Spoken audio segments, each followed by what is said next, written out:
इसकी ना आज मैं अकल ठिकाने लगाती हूँ। संगीता यार तुम उसे कुछ उल्टा सीधा मत बोल देना अब। नमस्ते दीदी। जब तुझे काम नहीं करना होता ना तो सीधा सीधा बता दिया कर। तेरे चक्कर में ना मुझे घर में बातें सुननी पड़ जाती हैं। सॉरी दीदी, हमारा बेटा का ना तबीयत बहुत ज्यादा खराब हो गया था कल रात से, इसलिए हम भागे भागे आए हैं। सब बहाने तैयार रहते हैं ना तेरे। तू एक बात बता, मैं तेरे भैया को क्या दूं नाश्ते में?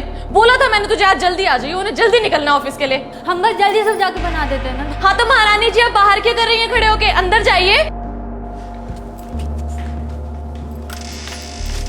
नमस्ते भैया, सॉरी हाँ हमको थोड़ा सा लेट हो गया, लेकिन हम जल्दी जल्दी आपका नाश्ता बना देते हैं। अरे नहीं मालती, रहने दो, मैं ऑफिस जाके नाश्ता कर लूंगा। अरे क्यों ऑफिस जाके नाश्ता करोगे? बाहर पता नहीं कैसा खाना बनता है। मालती तू किचन में जा, नाश्ता बना दे। और हाँ, सिंक में बर्तन पड़े हैं, पहले उनको धो लियो और फिर बनाइयो जा।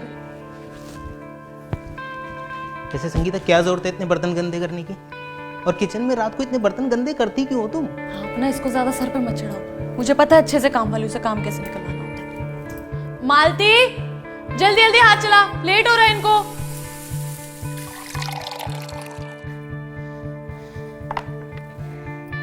दीदी आपका भी नाश्ता लगा दें? तू मेरी छोड़, तू जाके पहले कन्नू को तैयार कर। ठीक है। यार सुनो सुनो सुनो, हाँ। बेटा कैसा है तुम्हारा? भैया उसको तो रात से बहुत तेज बुखार है। अरे इसने कुछ खिलाया होगा उल्टा सीधा उसको। इनके यहाँ तो वैसे भी खाना खुला मिलता है। अरे नहीं दीदी, हम उसको बाहर का खाना खाने नहीं देते हैं। वो तो बस कल खाना जब खा रहा था ना, तो उसके बाद हम उसको बस केक खिला देते जो आप दिए थे। सुना तुमने? तू कहना क्या चाहती है कि मैंने जो केक तेरे बेटे के लिए भेजा उससे तेरा बेटा बीमार हो गया? नहीं दीदी, हम ऐसा नहीं कह रहे हैं, आप गलत समझ रही हैं। संगीता मालती तुम जाओ कन्नू को तैयार करो। हाँ हाँ। बहुत तरफदारी कर रहे थे ना इसकी। देखा कैसी कैसी ऐसी जुबान चलती है इसकी। बोल रही है कि मैंने जो इसके बेटे के लिए केक भेजा उससे इसका बेटा बीमार हो गया।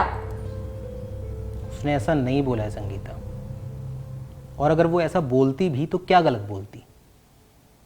तुमने उसके बेटे को जो केक खाने के लिए दिया था, जानती हो वो घर पर कब आया था? 12 दिन पहले, जिसे तुम फ्रिज में रखकर भूल गई थी। और कन्नू ने जब वही केक खाने की जिद करी तो तुमने उसे ये कहकर मना कर दिया कि केक पुराना है। तो तुम वही केक उसके बेटे को खाने के लिए कैसे दे सकते हो? वो बच्चा नहीं है क्या? उसकी तबीयत खराब होने की जिम्मेदार तुम हो संगीता। इंसान को इंसान समझो। और ये सिर्फ तुम्हारी नहीं है, बहुत से घरों की यही प्रॉब्लम है। खाना बासी हो गया तो काम वाली को दे दो। फ्रिज में कोई चीज पड़ी सड़ रही है तो कुछ नहीं, काम वाली को दे देते हैं। मालती हमारी मेड है संगीता, कोई भिखारन नहीं है जो तुम्हारे टुकड़ों पर जिएगी। वो भी अपने बच्चे को गोद में लेकर जाकर सड़क पर भीख मांग सकती है, लेकिन नहीं, उसका अपना आत्मसम्मान है। वो मेहनत करके अपना घर चलाती है। उसका पति उसे छोड़कर चला गया लेकिन उसने हार नहीं मानी। तुम्हें तो उसकी हिम्मत बढ़ानी चाहिए। और अगर उम्र के हिसाब से भी देखें तो तुम और मालती एक ही उम्र के हो गए। सिर्फ इस बात पर तुम्हें उसे कोसने का मौका नहीं मिल जाता कि तुम्हारा पति एक अच्छी नौकरी करता है और उसका पति उसे छोड़कर जा चुका है। वो हमारे यहां काम करती है। जैसे मैं किसी के यहां एम्प्लॉई हूं, वैसी वो हमारे यहां एम्प्लॉई है। जिंदगी में तरक्की करने, आगे बढ़ने का ये मतलब बिल्कुल भी नहीं होता संगीता कि हमें अपने से कम हैसियत वाले लोगों की बेइज्जती करने का अधिकार मिल जाए।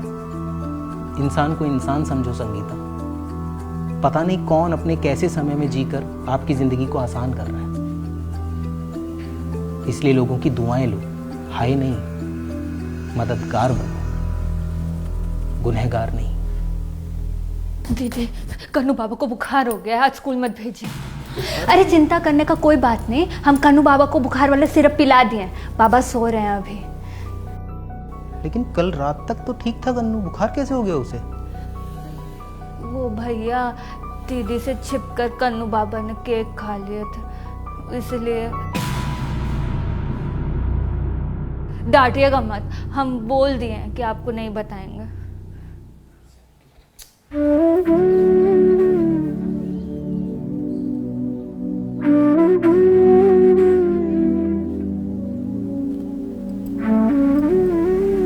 तुमने अपने बेटे को दवाई दी? उसका कोई टेंशन नहीं है दीदी, हम उसको समझा दिए हैं कि माथा पर पानी का पट्टी डालना है, तो कोई दिक्कत नहीं है ऐसा।